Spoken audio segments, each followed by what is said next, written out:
Our managed backups provide us up to 35 days worth of point-in-time recovery for our managed instance. Today, we're going to go beyond that by looking at long-term retention on today's Tales from the Field. Wake up, today's gonna be a good day.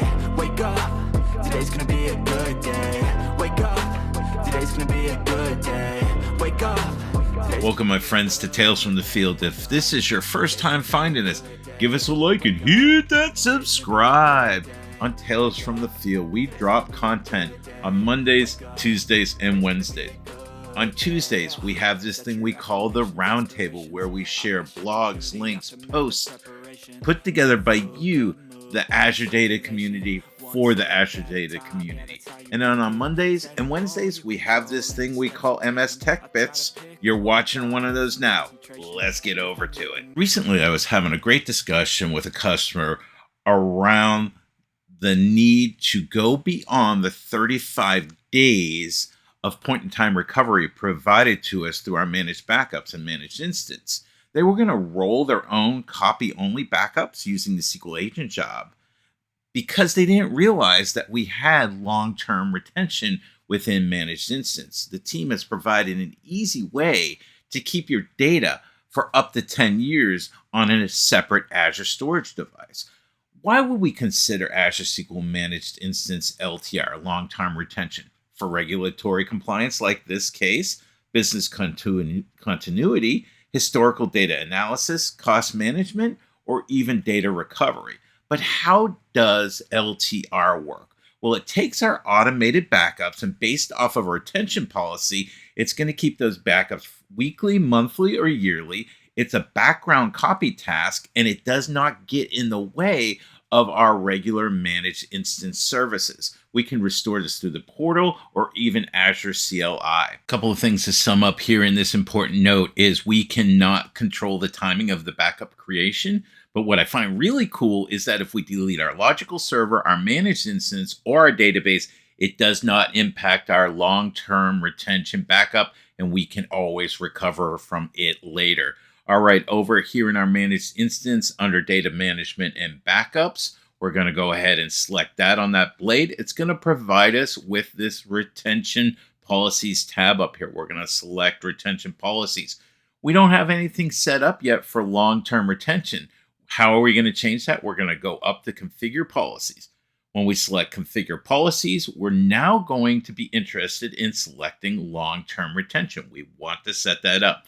We're going to hit the little checkbox here, and we're going to fill in some information on this screen. All right, so the first thing we're going to fill in here is our weekly long-term retention, our LTR. We're going to set this for 12 weeks. So what this indicates is that for 12 weeks, the first full backup of every week is going to be maintained for 12 weeks. The first full backup of every week is maintained for 12 weeks. Next, we need to fill in our monthly LTR. So the first full backup of every month is going to be retained for 12 months. And I should have mentioned earlier that these values here are going to be highly dependent upon your recovery needs and your regulatory needs. These are just for examples of the demo. Next, we're going to fill in our yearly LTR. We're going to have two values we need to fill in here. The first is how long we want to keep our yearly long-term retention backup for. In this case, I'm going to select 1 year. The next item we need to choose is which full backup of the year do we want to keep for that year. In this case, I'm going to select week 1. So on week 1, when we take our full backup, that is going to be maintained for a year. And I want to note, if you're beyond this week that you are looking to keep for that 1 year, you will need to wait until the calendar rolls over to that week of the following year. With our values entered based off of our recovery needs or our regulatory needs, the next thing we need to do is hit apply and select yes.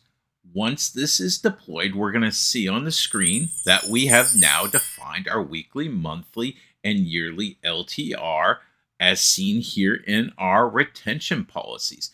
Now, if we had an available LTR backup to recover from, it would show here on the screen. Let's look at these LTR values a little bit differently. Based on the screen here, I have a use case. I want to maintain my first full backup of every month for 12 months. In this case, you can see on the screen, if I took the backup on 2018-03-07, it would be maintained for 12 months until 2019-03-02.